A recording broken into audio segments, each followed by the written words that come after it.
કોનો અધિકાર? શ્રોતાનો અને વક્તાનો.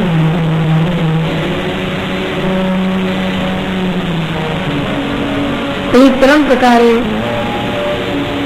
શ્રોતા અને વક્તાના અધિકારો બતાવ્યા. સાધારણ અધિકાર, અસાધારણ અધિકાર અને નિર્ગુણ અધિકાર. પહેલા 9 અધ્યાય સાધારણ અધિકારના, બીજા 9 અધ્યાય અસાધારણ અધિકારના અને છેલ્લો 1 અધ્યાય નિર્ગુણ અધિકારના. 9 વસ્તુ મેળવે તો સાધારણ અધિકારી બને, બીજી 9 વસ્તુ મેળવે તો અસાધારણ અધિકારી બને અને છેલ્લે એકતાન બને નિર્ગુણ અવસ્થા પ્રાપ્ત કરે, અતિ સર્વોચ્ચ અધિકાર સંપાદન કરે.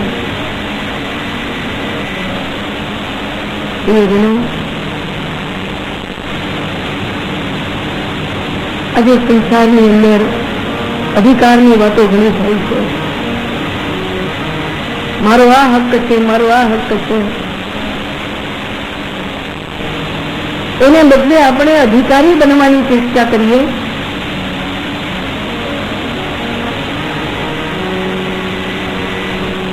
પહેલો અધિકાર છે સાધારણ, એમાં 9 વસ્તુ જોઈએ. શ્રવણ કરનારની અંદર 9 વસ્તુ જોઈએ. એકનું નામ છે જિજ્ઞાસુત્વ. શ્રવણ કરનારમાં જિજ્ઞાસા જોઈએ, જાણવાની ઈચ્છા. કેવળ કાન પવિત્ર કરવા આવે અધિકારી નથી, કેવળ પુણ્ય કમાવવા આવે અધિકારી નથી, કેવળ સંબંધોને લઈને આવીને બેસે અધિકારી નથી, શ્રવણેચ્છા લઈને આવે અધિકારી છે. અત્ર સર્વોપી શુશ્રૂષુ અધિકારી. શ્રવણેચ્છા વાળા બધા જ જીવો અધિકારી છે.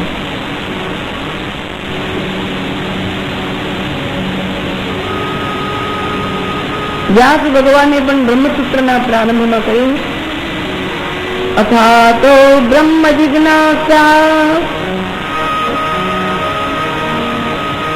ત્યાં જિજ્ઞાસા પદનો અર્થ લક્ષણાથી વિચારના પરત થયો અથવા બ્રહ્મ વિચાર પ્રારબ્ધ થયો. એ રીતે આપણા મનમાં પણ બ્રહ્મને જાણવા માટેનો એક વૈચારિક પ્રોસેસ શરૂ થયો છે.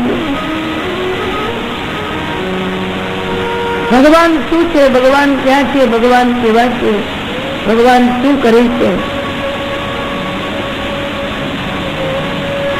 પેલી જિજ્ઞાસા. આપણામાં જિજ્ઞાસા છે, પણ એ સારી વસ્તુ જાણવાની નથી, ખોટી વસ્તુ જાણવાની છે. કોઈના દોષ જાણવાની જિજ્ઞાસા વધારે છે, કોઈની દુર્બળતા જાણવાની જિજ્ઞાસા વધારે છે, કોઈના અવગુણ જાણવાની જિજ્ઞાસા વધારે છે. આ બધી જિજ્ઞાસાઓ કરી એક જિજ્ઞાસા કેળવીએ, પ્રભુને જાણવાની ઈચ્છા. પછી બીજો ગુણ જોઈએ અમાત્સર્યમ.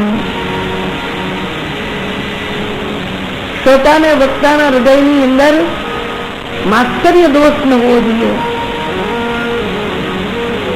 એકબીજાના ગુણોને સહન ન કરી શકે એ માત્સર્ય દોષ છે. એકબીજાના ઉત્કર્ષને સહન ના કરી શકે. અહીં એક અદભુત ઘટના ઘટી. સૂતજી વક્તા છે અને શૌનકાદિક ઋષિઓ શ્રોતા છે. વક્તા મિશ્ર જાતિનો છે.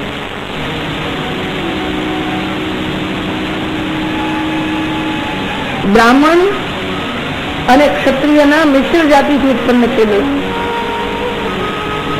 જ્યારે શ્રોતાઓ શુદ્ધ બ્રાહ્મણો છે, એમનામાં એવો અહંકાર નથી કે અમે બ્રાહ્મણો છીએ, વૈદિક બ્રાહ્મણો છીએ, વૈદિક અધિકાર મેળવેલા બ્રાહ્મણો છીએ, અમે કેવી રીતે મિશ્ર જાતિના સૂત પાસે સાંભળીએ. ખરેખર પ્રિયજનો, ધનના અભિમાન કરતા, વિદ્યાના અભિમાન કરતા આભિજાત્ય કુલાભિમાન એ બહુ ખરાબ છે. જાતિનું અભિમાન એ બહુ ખરાબ છે. શું ઉચ્ચ કુલનું.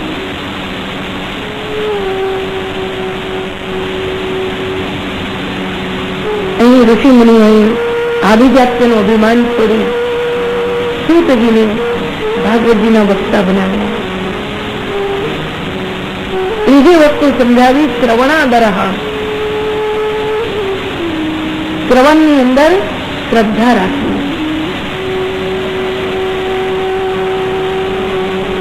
કોઈ પણ વસ્તુ શ્રદ્ધા રાખવાથી ફલીભૂત બને. तुलसीदासजी बहू सरस कहे, भैया तो राम का नाम कैसे लेगा?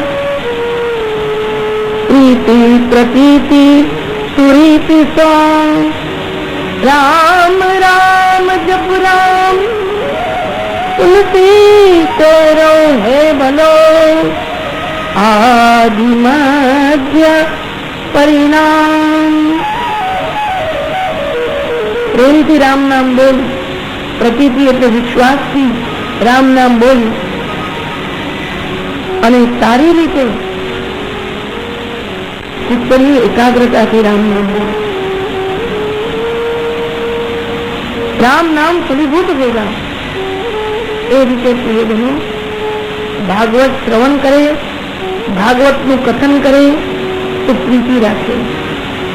પ્રતીતિ એટલે વિશ્વાસ રાખે. સુનીતિ એટલે એકાગ્ર બને.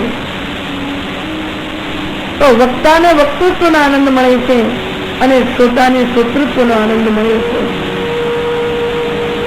અંદરથી રસ નીકળે છે. શ્રી મહાપ્રભુજીએ જલભેદની અંદર 20 પ્રકારના વક્તાઓ બતાવ્યા છે. ભગવાનના ગુણો તો એના એક છે, પણ એ જુદા જુદા વક્તાની અંદર જુદું જુદું સ્વરૂપ ધારણ કરે છે. એના અધિકાર પ્રમાણે અભિવ્યક્ત થાય છે. કોઈ વક્તા કુવા જેવા, ગાયકા ઉપસંકાશઃ. કુવો જેમ સાંકડો હોય એટલે એમની વિચારધારા સાંકડી. કુવો જેમ બંધિયાર હોય એમની વિચારધારા બંધિયારી. કુવામાં જેમ દેડકા કૂદતા હોય એમ એમના વિચારો પણ દેડકાની માફક કૂદતા હોય. કુવાની અંદર સતત ઝરણું ફૂટવું જોઈએ, અને જો કુવાની અંદર ઝરણું ન ફૂટે તો કુવાને ગાળવો પડે. એમ આવા માણસોને થોડે થોડે દિવસે પોતાની જાત ગાળવી પડે તો અંદરથી ભગવત નામ ફૂટે. તુલ્યા પૌરાણિકા સ્મૃતા. કેટલાક ખાબોચિયા જેવા, છીછરા જળ જેવા, ગાયકા ગર્ત સંદા, અને કેટલાક ખોદેલા ખાડા જેવા. પાણી મીઠું મળે પણ જેમ જેમ ખોદે તેમ મળે. કેટલાક ગંદા ખાડા જેવા. આમ જુદા જુદા કેવા અધિકાર છે એ પ્રમાણે ભગવત નામને અભિવ્યક્ત કરે છે. પૂર્ણા ભગવદીયાએ શ્રેષ્ઠ વ્યાસાગ્નિ મારુતા. ભગવાન શ્રેષ્ઠ રામાનુજાચાર્ય આ બધાનો જે અવતાર છે એ બધા પૂર્ણ છે. એટલા માટે ભાગવતજીની અંદર અધિકાર સિદ્ધ કરે છે. શ્રવણમાં આદરની સાથે ચોથી વસ્તુ કઈ ભાગવત કૃપા. શ્રોતા ઉપર ભગવત કૃપા જોઈએ ને વક્તા ઉપર ભગવત કૃપા જોઈએ તો જ અધિકાર સિદ્ધ થાય છે. જિજ્ઞાસા હોય, શ્રવણમાં આદર હોય, અમાશ્ચર્ય હોય અને ભગવત કૃપા ન હોય તો કોઈને કોઈ પ્રકારના વિઘ્નો આવે. પાંચમી વસ્તુ કઈ? ભગવદીયત્વ. ભગવદીય હોય એ જ ભગવાનના ગુણ વધારે જાણી શકે. ભગવાનની કૃપાથી જેના અંતઃકરણમાં હું પ્રભુનો છું, હું પ્રભુનો છું એવો ભાવ જાગે. ભગવત એકત્વ, જેના ચિત્તમાં પ્રભુની એકતા સદાય. આ પ્રમાણે સાધારણમાં 6 ગુણ કયા? 7મો ગુણ છે બીજ શુદ્ધિ. પિતા એ બીજ છે અને માતા એક ક્ષેત્ર છે. સંસ્કારી મા બાપના સંતાન હોવું. કારણ કે બાળક જન્મે છે ત્યારે પૂર્વ જન્મના પોતાના સંસ્કારો તો છે, પણ મા બાપના એ ગુણધર્મો લઈને જન્મે છે. એટલે પવિત્ર મા બાપના બાળક હોવું એ પણ એક અધિકાર સિદ્ધ કરે છે. ક્ષેત્ર શુદ્ધિ, બીજ શુદ્ધિ અને ત્રીજી અન્ન શુદ્ધિ. એનું ખાનપાન, એનું જે પિંડ બંધાય, આ બધો સમોગુણી ના હોય. શુદ્ધ સાત્વિક મા બાપના સાત્વિક સંસ્કારો અને પોતાનો આહાર અને વિહાર પણ સાત્વિક. આ રીતે કોઈની જીવન પ્રણાલિકા હોય એ શ્રવણ કરવાનો અધિકારી છે. અસાધારણ અધિકારમાં બીજી 9 વસ્તુ કઈ? ભગવાનની કૃપાથી જેને આધિભૌતિક, આધ્યાત્મિક અને આધિદૈવિક સુખની પ્રાપ્તિ થાય છે. જેમ જેમ ભગવત નામ શ્રવણ કરે તેમ તેમ જીવનની અંદર આધિભૌતિક, આધ્યાત્મિક અને આધિદૈવિક ત્રણેય પ્રકારના સુખોની પ્રાપ્તિ કરે. યુધિષ્ઠિર રાજાને રાજસૂય યજ્ઞમાં સુખ મળ્યું. દ્વારિકાવાસીઓને ભગવાન કૃષ્ણે સુખ આપ્યું. અને પરીક્ષિત જેવો મહાન ભગવત ભક્ત આપી ભગવાને પાંડવોને સુખ આપ્યું. અસાધારણ અધિકારની અંદર બીજી 3 વસ્તુ ગમે તેટલા આપણે શ્રવણની ઈચ્છા રાખનારા હોઈએ, પણ જે સાંભળીએ છીએ એનું ફળ મેળવવા 3 પ્રકારના પૂર્વજોને મુક્તિ મળવી જોઈએ. એટલા માટે ભગવાને યુધિષ્ઠિરને મુક્તિ અપાવી, 5 પાંડવોને મુક્તિ અપાવી, ભગવાને ધૃતરાષ્ટ્રને મુક્તિ અપાવી. બાકી પાંડવ અને કૌરવોના વંશમાં એક ધૃતરાષ્ટ્ર એવો હતો જેને મુક્તિ ન મળે. એ ભગવાને દ્રૌપદી, કુંતાજી સૌને મુક્તિ આપી. કારણ કે પરીક્ષિતને મુક્તિનો અધિકારી બનાવવો છે. આ રીતે 3 પ્રકારના પૂર્વજોની મુક્તિ એ પણ અસાધારણ અધિકાર છે. અને ભગવાને 2 પ્રકારનું સામર્થ્ય પરીક્ષિતને આપ્યું. લૌકિક સામર્થ્ય અને અલૌકિક સામર્થ્ય. લૌકિક સામર્થ્યથી પરીક્ષિત રાજાએ દિલ્હી જય કર્યો. સત્તાની લાલસાથી નહીં, સમાજ કલ્યાણને માટે. અલૌકિક સામર્થ્યથી રાજાએ કાલ જય કર્યો, કલિયુગ ઉપર વિજય મેળવ્યો.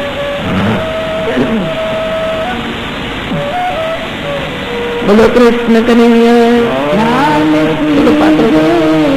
કૃષ્ણ કનૈયા.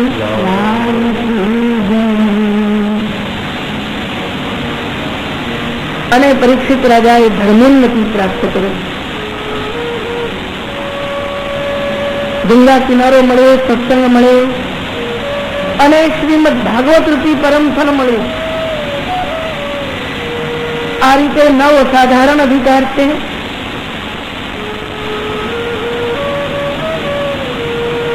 બોલો કૃષ્ણ કનૈયા. અને છેલ્લે 19મા અધ્યાયની અંદર સુખદેવજી પધાર્યા અને ભગવત એકતા નથી, ભગવાનની અંદર એક સ્થાન બનાવવાની ભૂમિકા તૈયાર છે. આવો એક નિર્ગુણ અધિકાર સિદ્ધ થયો. માટે 19 અધ્યાયનો પ્રથમ સ્કંદ એ અધિકાર મેળવે છે. સ્થૂળ રીતે એના 3 ભેદ, સાધારણ, અસાધારણ અને નિર્ગુણ. સૂક્ષ્મ રીતે જોઈએ તો એના 19 ભેદ. આ પ્રકરણ વિભાગ અધ્યાય પ્રમાણે બનાવે છે. બીજી રીતે પણ અધિકાર બતાવ્યો એ પ્રકરણ પ્રમાણે.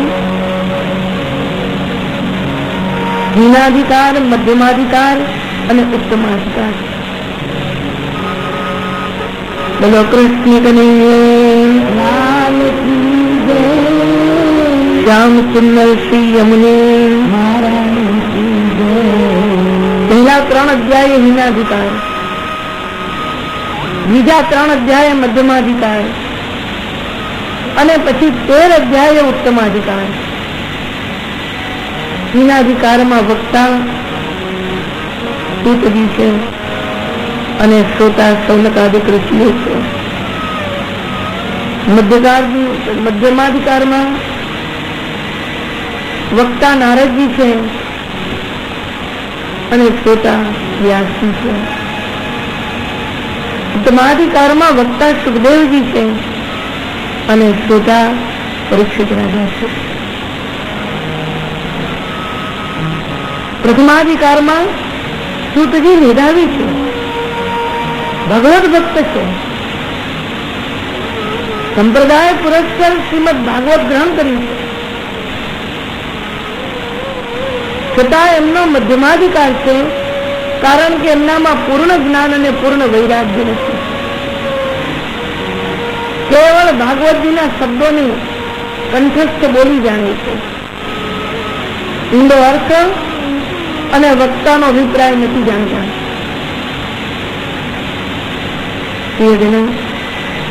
શ્રવણ રૂપી સાધન સિદ્ધ કરવા માટે એની અંદર શુદ્ધિ જોઈએ, એની બુદ્ધિમાં એકાગ્રતા જોઈએ. આ બંને એની પાસે છે, પણ વધારે આગળ જવા માટે જ્ઞાન અને વૈરાગ્ય નથી.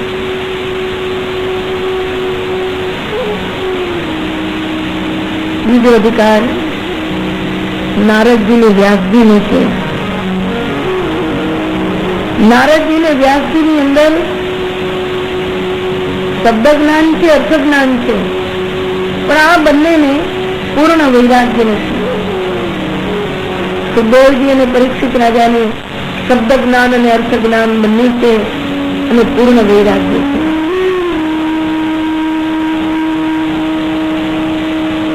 શ્રી આચાર્ય ચરણોએ બહુ સુંદર સમજાવ્યું. પ્રથમાધિકારની અંદર, હીનાધિકારની અંદર એક દોષ છે. તત્વાદ વૃત્તિ રેશાહી તસ્માન ફલિતમ તથા. સૂતજી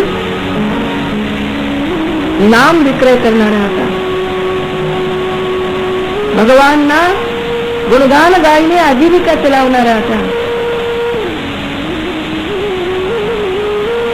એટલા માટે સંપૂર્ણ અર્થ અને સંપૂર્ણ અભિપ્રાય એમના હૃદયમાં ઉતર્યો નહોતો.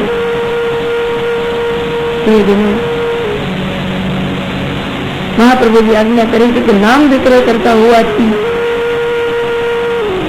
એમણે લોકોને ભગવત કથા સંભળાવી અને બદલામાં લોકોએ ઘણું આપ્યું.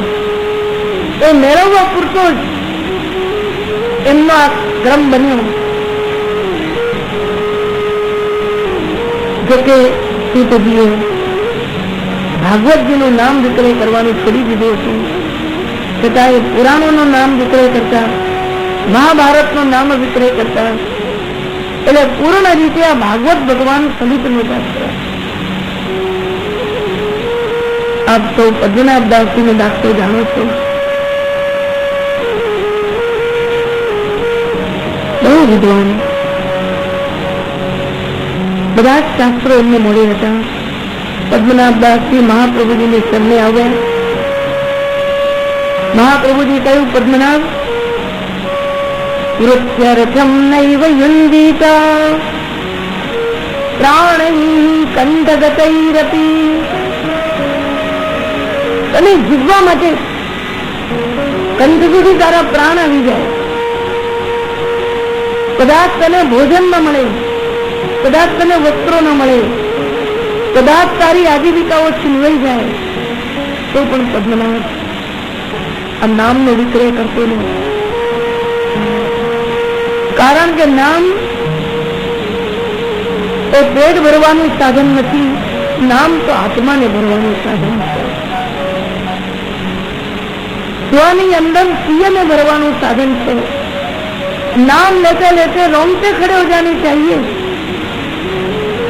पद्मनाभ, पेट भरवा માટે બીજી ઘણી વૃત્તિઓ છે, પણ ભગવાનના નામનો કોઈ દિવસ વેપાર ન કર્યો. એટલા માટે પદ્મનાભદાસજીએ કહ્યું, મહારાજ, આજથી આપની આજ્ઞા મંજૂર. પહેલા તો ભાગવતજીની વૃત્તિ બંધ કરી, રામાયણ વગેરે કથા કરતા. એમને એમ કહ્યું કે આપણ ભગવત નામ છે ને, મહાભારત, રામાયણ, પુરાણો એની પણ વૃત્તિ બંધ કરી નિષ્કામ ભાવથી ભગવત નામનું અનુસંધાન કરવા લાગ્યા.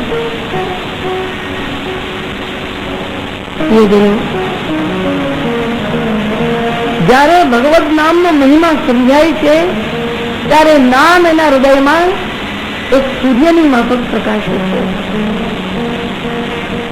જેમ મણીમાં પ્રકાશ છે એમ ભગવાનનું નામ પણ મણી છે. એ ધીરે ધીરે અંતઃકરણને શુદ્ધ કરે છે. એક વાર એક શિષ્ય ગુરુજીને કહ્યું, મહારાજ, બહુ ભિક્ષા માંગવી પડે છે, કૃપા કરો ને, કોઈ પારસપણી પરખાવી દો ને. ગુરુજી કહે, એમ તને પારસપણી જોઈએ છે? હા મહારાજ. ગુરુજી એને પર્ણકુટી પાસે લઈ ગયા, એકાંતમાં બેસાડ્યો. પેલો કહે છે, મને પારસપણી જોઈએ છે. ગુરુજી કહે છે, ઉભો રહે, એકવાર મારી સાથે નદી કિનારે ચાલ. જળની અંદરથી અનેક મણી કાઢ્યા. પેલાના મોઢામાં પાણી આવી, આટલા બધા પારસ મણી. એ લઈને એક લોઢાની તલવાર હતી, ગુરુજીએ ઘસી. લોઢાની તલવાર સોનાની થઈ ગઈ. પેલો તો એવો રાજી રાજી થઈ ગયો, ઓહો, આપણે મને પારસ મણી આપ્યો. ગુરુજી કહે છે, મિત્ર, આ પારસમણી તારું કલ્યાણ નહીં કરે, કારણ કે તલવાર તો એની હે ને. પારસમણી કે સ્પર્શ સે સોના ભઈ તલવાર, કિંતુ તીનો ના ગયે. ભાર ભાર આકાર,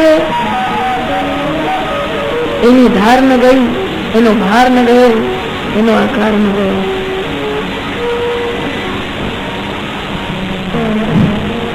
એ ખૂબ મહત્વની જાહેરાત છે. મનસુખભાઈ એમ પરમાર, આનંદનગર કારેલીબાગ રહે છે. એ વહેલામાં વહેલી તકે એમના ઘરે જાય, એમના ઘરે કઈ મુશ્કેલી થઈ છે. તો ફરીથી બોલું છું, મનસુખભાઈ એમ પરમાર, આનંદનગર કારેલીબાગ રહે છે. એ વહેલામાં વહેલી તકે એમના ઘરે જાય. તકલીફ બદલ ખરા. બોલો કૃષ્ણ કનૈયા શ્યામ સુંદર સિંહ યમુની. ધાર નથી જતી, ભાર નથી જતો અને આકાર નથી જતો. ગુરુજી કહે, હું તને બીજો પારસ મળી આપું. ફરી એ ગુફામાં લઈ ગયા, એકાંતમાં બેસાડ્યા. કૃષ્ણ નામ રૂપી પારસ મળી આપ્યો. गुरुजी ने कहा, मित्र, उसे घीसो, बहुत घीसो અને ઘસી ઘસીને એને સ્ફટિક જેવું નિર્મળ બનાવી દો.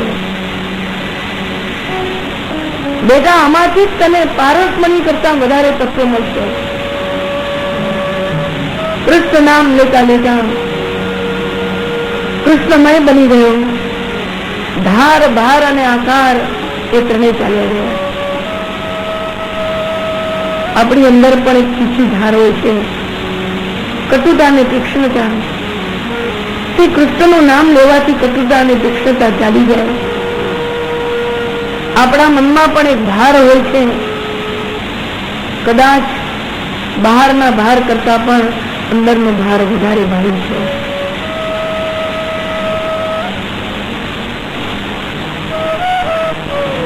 કૃષ્ણ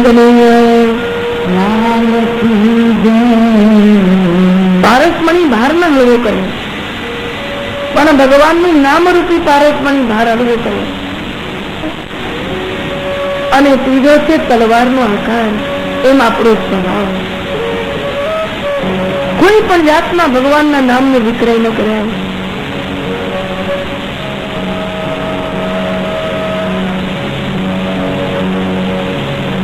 બીજો અધિકાર નારદજી અને વ્યાસજીને છે. જો કે વ્યાસજી ઉત્તમ છે સૌનકાદિક ઋષિઓ કરતા, કારણ કે સતત તર્ક પરિજ્ઞાન છે અને ભગવાનનો અવતાર છે. તો એમનામાં એક દોષ રહ્યો. નારદજીએ જે ઉપદેશ આપ્યો એને સાત્વિક ભાવથી ગ્રહણ ન કર્યો, શ્રદ્ધાથી એને ગ્રહણ ન કર્યો. જે કઈ નારદજીએ કહ્યું હતું એ સમાધિમાં જોયું પછી સ્વીકાર કર્યો. નાના સાધન વિજ્ઞાનાત સંવાદાન નારદ પ્રમા. એમ નારદજી પણ મધ્યમ છે, કારણ કે નારદજીમાં કાર્યાવેશ છે. મહાપ્રભુજી આજ્ઞા કરે છે કે પ્રમાણ કરતા પ્રમેય બળવાન છે. નારદજીમાં બધી યોગ્યતા છે. ભક્ત છે, શરણાગત ભક્ત છે, પણ ભગવાને એમને કેટલાક કામમાં નિયુક્ત કર્યા છે. અને આ કાર્ય કરવા માટે નારદજીમાં કાર્યાવેશ આવે, ભગવદ આવેશ ન આવે, વૈરાગ્ય ન આવે, માટે નારદજી મધ્યમ છે. બોલો કૃષ્ણ કનૈયા, કૃષ્ણ કનૈયા.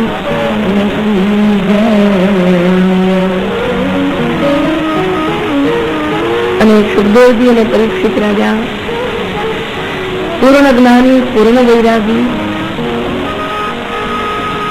અને જેમ ભાગવત શ્રવણ કર્યું, શ્રવણ કરતાની વારમાં 7 દિવસમાં મુક્તિ છે. ઘણા લોકો કહે છે કેટલી કથા સાંભળી. ઘણા લોકો ઘણી બતાવ્યું, અમે 25 વર્ષથી કથા સાંભળતા આવ્યા છીએ.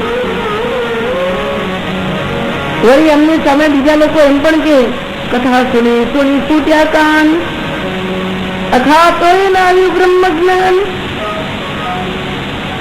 એટલે ત્રીજા વળી એમ પણ કે આ નકામા સમય શું બગાડો છો?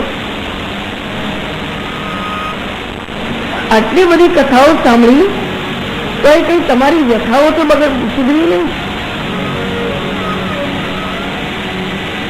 આમ જાત જાતની વાતો સંસારની અંદર આપણે સાંભળીએ છીએ. જો ભાગવતજી સાંભળ્યા પછી પણ પરિવર્તન નથી આવ્યું તો સમજવું જોઈએ કે હજુ આપણો ઉત્તમાધિકાર સિદ્ધ થયો નથી. અરે હિનાધિકાર પણ સિદ્ધ થયો નથી. એનો અર્થ એ નથી કે ભાગવતજી સાંભળવું નહીં. કેટલાક મેલ એવા હોય છે જેને ધોવાતા બહુ વાર લાગે, એટલે આપણે વધારે સાબુ ઘસવાનો પ્રયત્ન કરવો પડે. કોઈને એક વારમાં સાંભળીને ફળની પ્રાપ્તિ થઈ જાય, કોઈને 100 વાર સાંભળ્યા પછી ધીરે ધીરે કઈ ઉગાડ આવે. પણ એનો અર્થ એ નથી કે આપણે ભાગવતજી સાંભળવું જોઈએ અને આપણા કાન છૂટે એનો કઈ અર્થ નથી. ઘણી વાર એવું બને છે મેલ બહુ વધારે હોય ત્યારે કપડા ધોનારે કપડા બહુ ધોવા પડે અને ત્યારે મેલ ન જાય તો એને ધોકો નાખવો પડે. અને હવે તો જાત જાતના ડિટર્જન્ટ આવે પલાળી રાખવા પડે અને હવે તો ધોવા માટે સરસ મશીનો આવે. આમ ફર્યા કરે. જો કપડા ધોતા આટલી બધી વાર લાગે છે તો કાળજી ધોતા તો વાર થવાની જ છે. પણ ધોવાની પ્રક્રિયા બંધ કરી દઈશું તો કોઈ દિવસે કાળજી ધોવાશે ખરું? તમે એમ કહી દો કે મેલ બહુ વધારે છે, ના હવે ધોવું નથી, તો કપડું ફેંકી શકાશે, કાળજાને ક્યાં નાખશે? કાળજી તો આપણી સાથે જડેલી વસ્તુ છે, આપણું જીવન છે. કપડાની માફક એને ફેંકી નહીં શકાય. એટલે માણસે સતત ચિત્ત શુદ્ધિના પ્રયાસો કરવા જ જોઈએ. ભગવાનની કથા એ ચિત્ત શુદ્ધિ સંપાદન કરવાનું એક સાધન છે. એ કોઈ દિવસ નિરંતર જતી નથી. ભલે ઉત્તમ ફળની પ્રાપ્તિ ન કરાવે તો એ નિરંતર જતી નથી. જાણે કે અજાણે તો ધીરે ધીરે કાળજી તો જુએ જ છે. એટલે કૃષ્ણ કનૈયા ગોવર્ધન સિદ્ધરાજ ધરણ કી. કેટલાક લોકોએ પ્રકરણ વિભાગ બીજા પ્રકારે બનાવ્યા, દેશ અને કાળને ધ્યાનમાં રાખીને. મહાપ્રભુજી આ વિચારને મતાંતર ગણ્યું છે.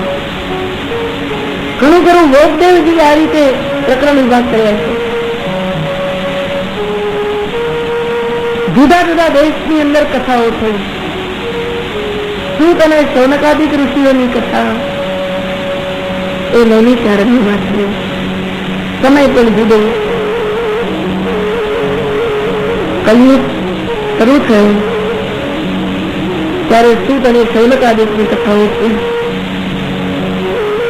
વ્યાસજી અને નારદજી વચ્ચેનો સંવાદ એ બદ્રિકાશ્રમ સરસ્વતીના તીરે થયો. એ સમય દ્વાપરે સમનુપ પ્રાપ્ત એ વખતનો હતો. અને ત્રીજી કથા પરીક્ષિત રાજા અને સુખદેવજીની એ ગંગા કિનારે થઈ. દ્વાપર પૂરો થયો અને કલયુગનો પ્રારંભ થતો હતો એ વખતે થઈ. આમ 3 જુદા જુદા દેશ અને 3 જુદા જુદા કાળ એ પ્રમાણે કેટલાક લોકોએ પ્રકરણ વિભાગ કર્યા છે. મહાપ્રભુજી આજ્ઞા કરે કે આ મતાંતરીય વિચાર છે. કારણ કે દેશ અને કાળ પ્રમાણે પ્રકરણના વિભાગ ન પાડી શકાય. કારણ કે વક્તા કે શ્રોતા માટે કઈ ઉપયોગી નથી. એના દ્વારા વક્તા કે શ્રોતામાં કશો ફેર પડતો નથી. તમે વડોદરામાં બેસીને કથા સાંભળો કે બીજે સાંભળો, તમે 10 વર્ષ પહેલા સાંભળો કે 10 વર્ષ પછી સાંભળો, શ્રોતા અને વક્તા માટે દેશ અને કાળ અપેક્ષિત નથી. ચોથી રીતે એમ પણ પ્રકરણ વિભાગ થયા. 3 અધ્યાયની અંદર ભાગવતજીનો પ્રસંગ કેમ થયો છે. બીજા 3 અધ્યાયની અંદર એ ભાગવત રૂપી સાધન વ્યાસજીને કઈ રીતે મળ્યું એ કહ્યું, નારદજીને કઈ રીતે મળ્યું. અને છેલ્લા 13 અધ્યાયની અંદર ફળનું નિરૂપણ કર્યું. 13 અધ્યાય એટલા માટે ફળના કે 12 અંગવાળા ભગવાન અને 1 અંગી ભગવાન. આમ 13 અધ્યાયની અંદર ફળનું નિરૂપણ કર્યું.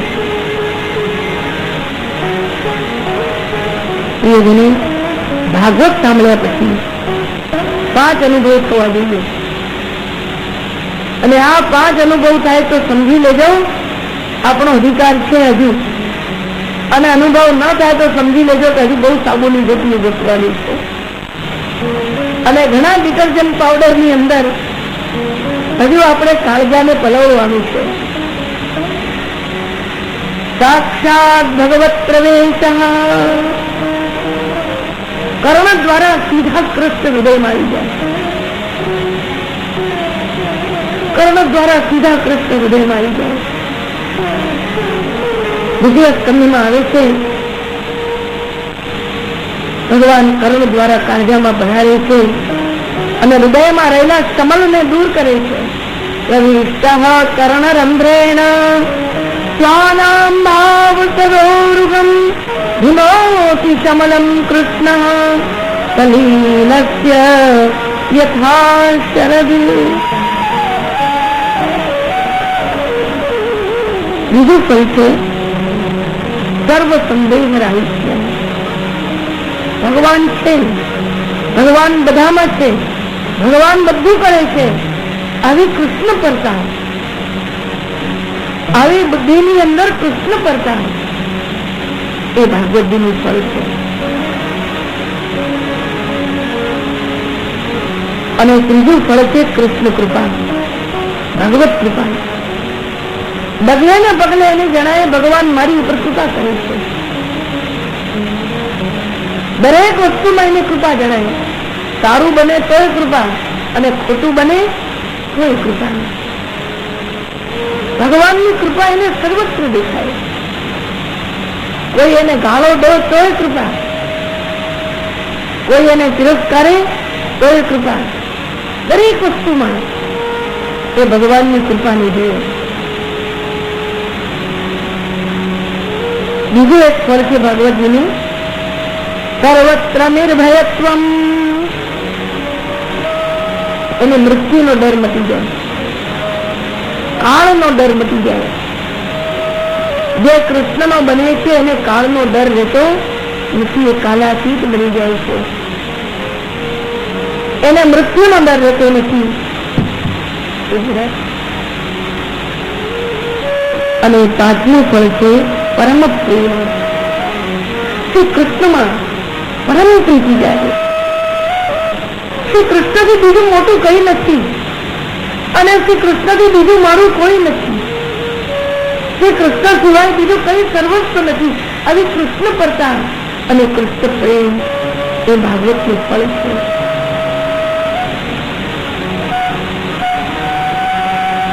આ રીતે આપણે ભાગવતજીના અધિકારો જોયા, પ્રકરણ વિભાગ જોયો, પ્રસંગ, સાધન અને ફળ, આ 3નું નિરૂપણ 19 અધ્યાયની અંદર છે જોયું. પ્રથમ સ્કંદ એ સીધી બાવાની જમણી ચરણારવિંદ છે. આઈએ ચરણોનું મસ્તક ઝુકાઈએ. બોલો કૃષ્ણ કનૈયા, કૃષ્ણ કનૈયા.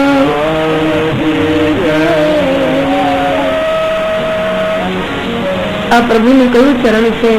તે પદ કમલ બસો મન મેરે,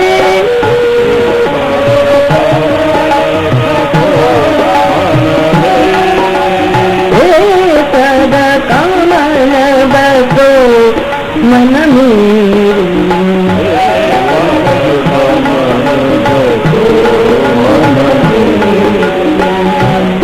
પદ કમલ બસો મન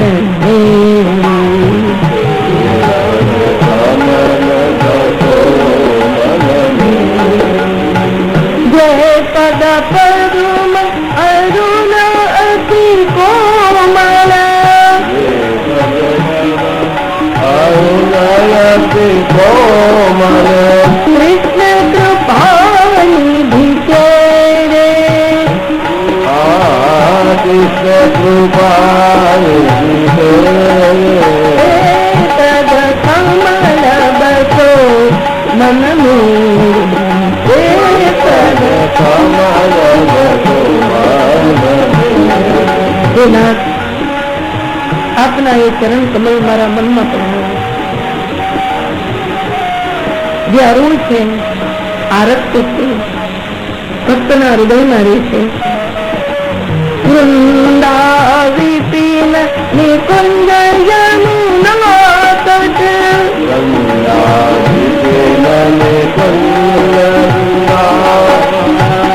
અંકિત ચિહ્ન ઘને રે, અંકિત ચિહ્ન ઘને રે, પદ કમલ બસો મન મેરી,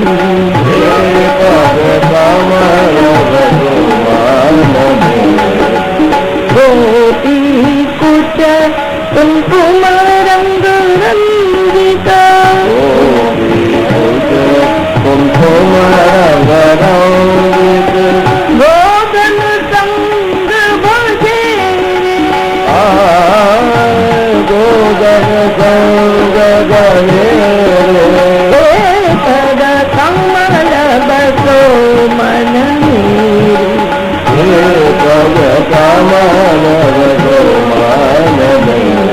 હંમેશા મનમાં ભાવના કરજો, હે પ્રભુ, હું તો દુઃખોથી ભરેલો છું. મારા દોસ્તો પણ જે માટીની અંદર મૂળિયા ચોંટી જાય એમ મનની અંદર ચોંટી ગયેલો છે. હે નાથ, આ દોષોને દૂર કરવા માટે મારા બધા સાધનો નકામા છે. તો કૃપા નિધાન આપનું ચરણ કમળ મારા હૃદયમાં પધરાવો. એ ચરણ કમળ જે યમુના કિનારે દોડ્યા, વૃંદા વિપિન નિકુંજ યમુના તટ, એ ચરણ કમળ જે ગોપીજનો સાથે રાસ ખેલ્યા, એ ચરણ કમળ તેની અંદર કંકુ લગાડેલું છે.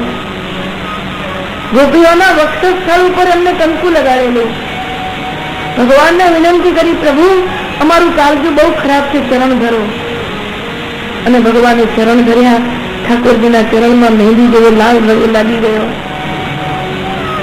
એ ચરણાર વિંદ લઈને ભગવાન વૃંદાવનમાં દોડે ત્યારે ગોપીજનોના વક્ષસ્થળના કુમકુમ એ વૃંદાવનના પાંદડા ઉપર, નાના નાના વિકુરો ઉપર ચોંટી જાય. વૃંદાવનની ભીલડીઓ દોડતી દોડતી આવે ને પેલું કંકુ લઈને આખા શરીરે લગાડે. ખાસ આ પ્રભુના ચરણ કમળનું કંકુ છે. એ ચરણ કમળ કે ગાયોની પાછળ પાછળ દોડે. સમગ્ર વ્રજમંડળની અંદર એ ચરણની રજ હોય. એ ચરણ કમળ યશોદાજીના ખોળામાં લાલા બેઠા હોય અને નાના નાના બે ચરણ બહાર નીકળે, ઘડીકમાં ઊંચા ઘડીકમાં નીચા, અને માં ચરણ કમળને જોતી હોય. એવા લાલ લાલ જાણે સુપર તાજી હોય, એમાં ઉર્ધ્વ રેખાને માતા જોતી હોય અને એટલું બધું વહાલ આવે. મારો લાલો તો બહુ ફરવાનો લાગે.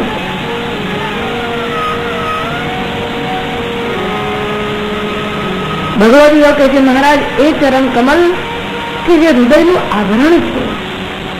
વિરલ રસિક જન હૃદય આભરણ વિરસમ કે નહીં મેરે, પરમ પુનિત सकल सुखदायक बड़ भागी जन हेरे, गिरिवर धर्म कृपा कर गोकुल उर्मे अचल ठहरे। મહાપ્રભુજીઓ આપણને આ ચરણા લીલાના દર્શન કરાવ્યા છે. શ્રદ્ધાએ મહાપ્રભુએ દર્શન કરાવ્યા છે. વૃંદાવને રજોયુક્તમ યમુના જલપંકિલમ તદા પદુતલમ મુર્મી શ્રી વલ્લભ ધાસ્યતિ. હે મહાપ્રભુ, યમુના કિનારે ફરતા ફરતા આપના ચરણાર બિંદમાં વ્રજની રજ ચોટી ગઈ છે અને આ રજવાળા ચરણ કમલ મારા મસ્તક ઉપર ક્યારે પધરાવશે? પ્રથમ સ્કંદ એ ચરણારવિંદ છે. કતિ સાધકત્વમ, આ ચરણ કમળનો આશ્રય કરવાથી અધિકારના માર્ગમાં આપણી ગતિ થાય છે. આ ચરણ કમળ આપણને ભક્તિ માર્ગમાં પ્રવેશ કરાવે છે. આપણે એનો આધાર લઈ પ્રથમ સ્કંદની લીલાનો પ્રારંભ કરીએ. બોલો કૃષ્ણ કનૈયા.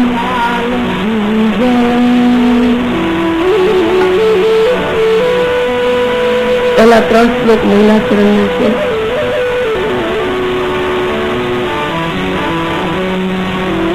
એકમાં બીજ છે, બીજામાં વૃક્ષ છે અને ત્રીજામાં ફળ છે. બીજ વાવ્યા પછી વૃક્ષ ઉગે અને વૃક્ષ ઉગ્યા પછી ફળ મળે. આમ 3 શ્લોક મળીને આ મંગલાચરણ પૂર્ણ થાય છે. પહેલા શ્લોકની અંદર ગાયત્રીનું વર્ણન છે. બીજા શ્લોકની અંદર ધર્મનો વિસ્તાર છે અને ત્રીજા શ્લોકની અંદર એ ધર્મના વિસ્તાર થયા પછી મળેલું ફળ શ્રીમદ ભાગવત છે. ભાગવત શું છે એની વ્યાખ્યા આપી. યત્રાધિકૃત્ય ગાયત્રી વર્ણ્યતે ધર્મ વિસ્તર વૃત્રાસુર વધોપેતમ તદ્ભાગવત નિશ્યતે. જે વેદ માર્ગનો પ્રારંભ ગાયત્રી મંત્રથી થાય છે એમ ભાગવત માર્ગનો પ્રારંભ પણ ગાયત્રી મંત્ર. બે વાત કહી. યત્ર અધિકૃત્ય ગાયત્રી ધર્મ વિસ્તર વર્ણ્ય છે. ગાયત્રીનું ઉપસ્થાન કર્યું જ્યાં ધર્મનો વિસ્તાર કહેવામાં આવે છે. વળી જેની અંદર વૃત્રાસુર વધની કથા છે. આના 2 અર્થો સમજી લેવાના પ્રિયજનો. જે કથા પ્રતિબંધોનો નાશ કરનારી છે અને જે કથા પ્રભુ તરફ લઈ જનારી છે એ કથાનું નામ શ્રીમદ ભાગવત છે. એ શાસ્ત્રનું નામ શ્રીમદ ભાગવત છે.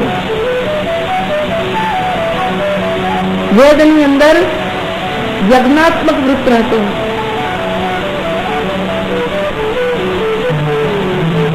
મુનિએ ઇન્દ્રને મારવા માટે અનુસંધાન કર્યું. દક્ષિણાગ્નિમાં હવન કર્યું. ઇન્દ્ર શત્રુ વિવર્ધત્વ. ઇન્દ્ર શત્રુ શબ્દ સંસ્કૃતમાં 2 રીતે કહેવાય. જેમાં પૂર્વ પદ ઉદાત્ત હોય ને ઉત્તર પદ ઉદાત્ત હોય. ઇન્દ્ર શત્રુ યસ્ય બહુવ્રીહી સમાસ લઈએ તો ઇન્દ્ર પદ વધારે મહત્વનું બની જાય અને એમાં ઇન્દ્રનું વર્ધન થાય. અને તત્પુરુષ સમાસ લઈએ શક્તિ તો ઇન્દ્રનો શત્રુ ઇન્દ્રને મારનારો શત્રુનું વર્ધન થઈ જાય. બોલવામાં ઋષિએ ભૂલ કરી. પૂર્વ પદ ઉદાત્ત થયો. ઇન્દ્ર છે જેનો શત્રુ એવો અર્થ થયો. એટલે વૃત્રાસુર જન્મ્યો ખરો પણ વર્ધન તો ઇન્દ્રનું થયું. બોલો કૃષ્ણ કનૈયા. કૃષ્ણ કનૈયા. કૃષ્ણ કનૈયા. વેદોમાં વૃત્ર વધની કથા આવે છે. એ યજ્ઞનું વિઘ્ન હતું. ઇન્દ્ર રાજાએ વૃત્રને મારીને યજ્ઞનું વિઘ્ન જુદું કર્યું. એમ ભાગવતીની અંદર વૃત્રાસુર એ ભક્તિનું વિઘ્ન છે. જાણે છે બધું પણ જાણનાર વસ્તુને જીવનમાં નથી ઉતારી શકતો. એનો દેહ આસુરી છે. એનું અસ્તિત્વ આસુરી છે. એવા આસુરી ભાવનો નાશ કરી જ્યાં ભક્તિ ફેલાવવામાં આવી એ શાસ્ત્રનું નામ ભાગવત છે. બોલો ભાગવત ભગવાન કી, ભાગવત ભગવાન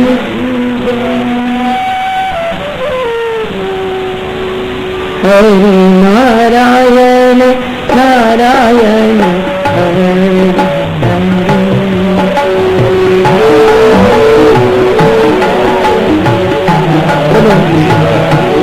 હરિ નારાયણ નારાયણ હરિ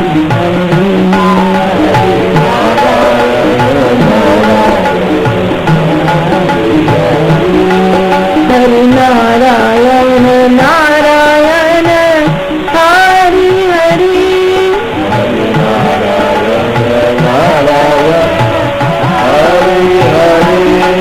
હરિ નારાયણ નારાયણ હરિ હરિ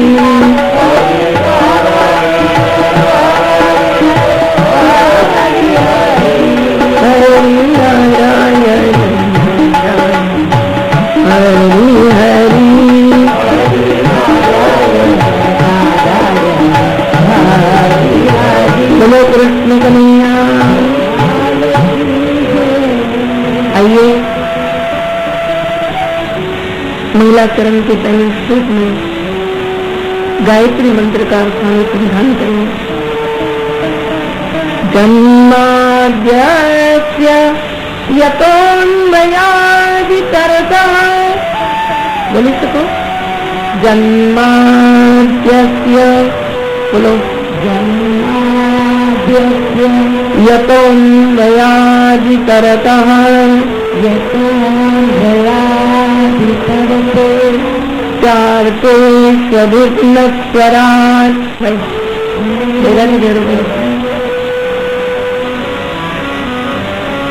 जन्माद्यस्य यतोऽन्वयादितरतः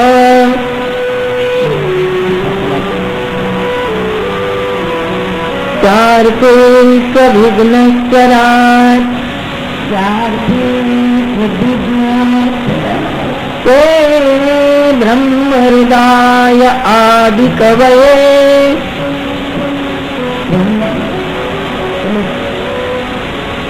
मुह्यन्ति यत्सूरयः तेजो वारिमृदां यथा विनिमयो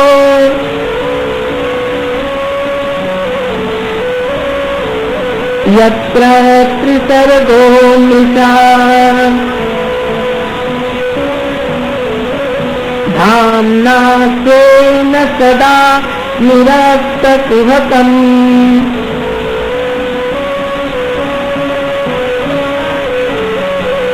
सत्यं परं धीमहि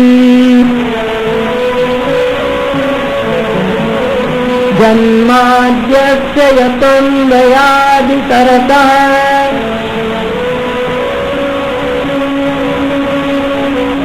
चार्ते स्वभिघ्नस्वराट्, तेने ब्रह्महृदाय आदिकवये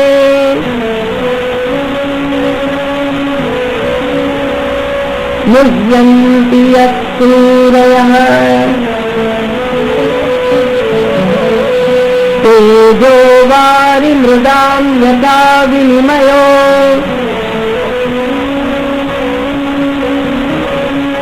यत्र त्रिसर्गो मृषा धाम्ना स्वेन सदा निरस्तकुहकम्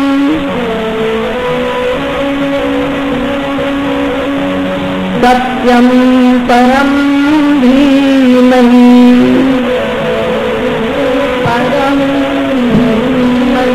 सत्यं परं धीमहि सत्यं परं धीमहि सत्यं परं धीमहि सत्यं परं धीमहि।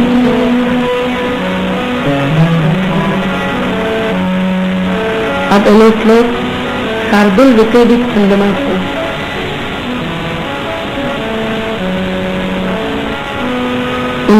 પદમાં 19 અક્ષર હોય ત્યારે આ 19 અધ્યાયનું પ્રતીક હોય એવો આ શાર્દુલ વિકેદિત છંદ છે. શાર્દુલ એટલે સિંહ. સિંહ જેવી જેનામાં ગર્જના હોય એ છંદનું નામ શાર્દુલ વિકેદી. સિંહ સંયમી છે,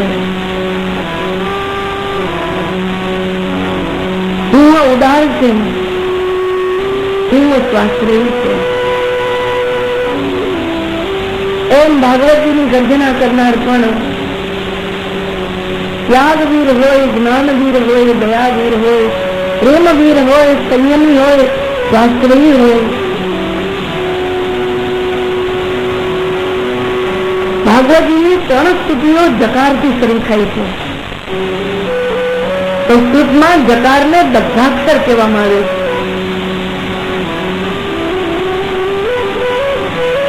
અહીં દગ્ધાક્ષરનો અર્થ લઈ લેવાનો, બળેલા લોકોને ઠારવા માટે એમની પ્રકૃતિને જોડે જોડે લઈને ઠારવાની સંસ્કૃતિ આમાં છે.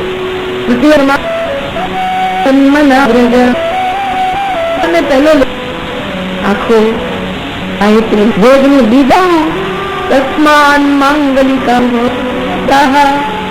કરતા લોકો માટે બધાને માટે મોટા કોઈ માત્ર કે લીએ ગાયત્રી એ છંદ છે.